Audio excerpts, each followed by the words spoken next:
You walk a little quicker to get out of this cold. Eyewitness News reporter Michelle Gallardo will be doing that in just a moment. But first, let's check in with her live along the river downtown with how people are coping. Michelle, you got the brutal assignment today.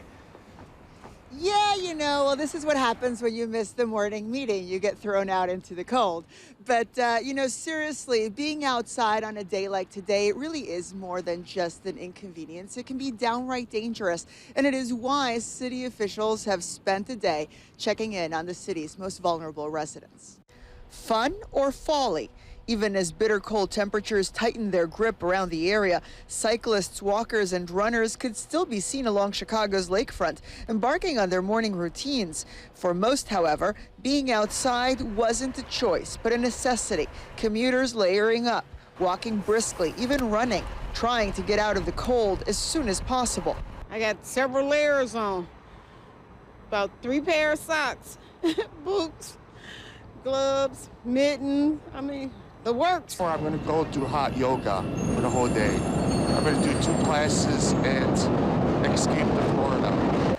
Not a bad plan. Unfortunately, for the most vulnerable among us, that's not an option. City officials conducting well-being checks of homebound seniors today, encouraging residents to do the same. To be good neighbors and look out for the folks that live around you and think about whether or not have you seen a neighbor in a couple of days.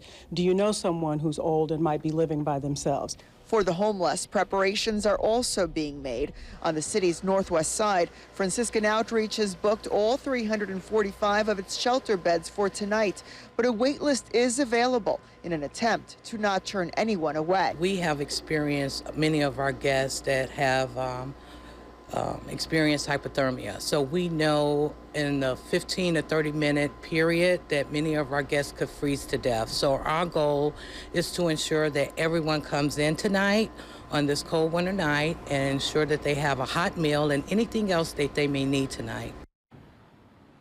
And of course, tomorrow it's going to be another frigid day. So in addition to shelters for the daytime hours, for those without heat, there are warming centers all over the city, including public libraries, hospitals, park district facilities. Anybody who needs help getting to one should call 311.